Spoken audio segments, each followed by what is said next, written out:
The macroeconomic failure of the auto industry. While some of the problem was in the auto industry itself, the other problem is that unregulated free trade capitalism and offshoring of American jobs makes American workers compete with low wages in other nations. We need tariffs on all low-wage auto imports.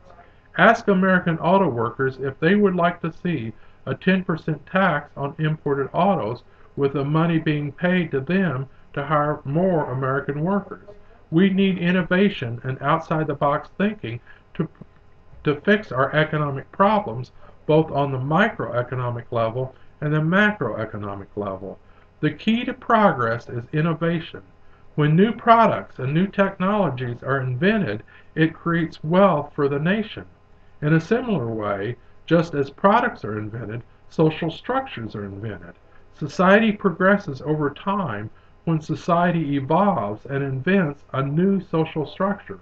Monarchy was okay for a time because it may have been an improvement over tribal war, but democracy was a far superior invention of a political system. Unregulated free trade capitalism has proven to be a failed economic system. It is time for America to invent a new economic system that will better serve the people of the United States of America. I suggest that the new system be the one that I first suggested in my book, Jesus Christ World Utopia, which was published in 1984. The spiritual teachings of Jesus Christ, if applied not only to individual lives, but also to the nation as a whole, implies a given political, economic, ideological system. I revealed some of the details of that system in my book. In my book, I point out that both capitalism and socialism have both virtues and vices. Capitalism tends to be better at promoting economic growth. Socialism tends to be better at providing for human needs. America has a mixture of capitalism and socialism. Social Security, unemployment insurance, and food stamps are all examples of socialism. If you retire, lose your job, or need food to eat, then socialism is good.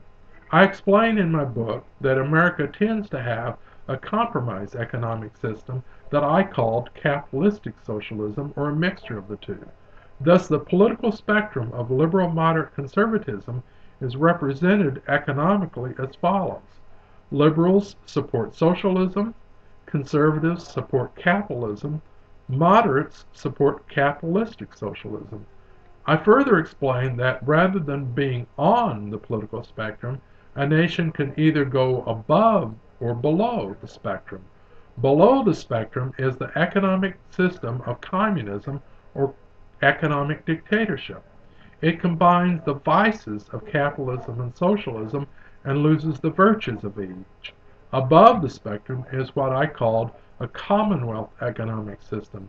It includes the virtues of both capitalism and socialism and loses the vices of each. Thus, my proposed Commonwealth economic system is the perfect economic system and the exact opposite of communism or economic dictatorship.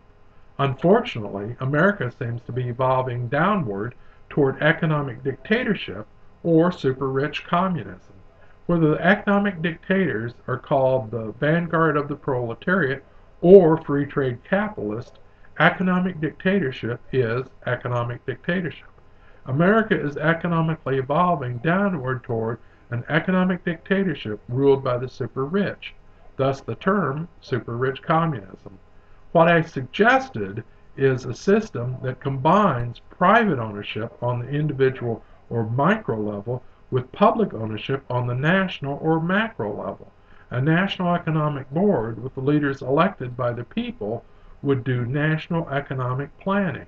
I can prove that such a system would be far superior to capitalism at promoting national economic growth and far superior to socialism at providing for individuals. Thus it would have the virtues of both capitalism and socialism and be even superior at both of those virtues. When a national economic board does macroeconomic planning at the national level, the way companies do microeconomic planning at the business level, it helps grow the economy. If there had been macroeconomic planning related to the auto industry, then American auto companies would have gone green years ago. When a national economic board plans for national full employment, then every American has a good paying job. A good paying job is far better than being on food stamps. For more information on my larger proposal to spiritually transform the ideological system of the United States of America through the applied teachings of Jesus Christ, see my online documents, The Ideology of Jesus Christ and How to End All Human Suffering. These are posted at votersforjesus.com.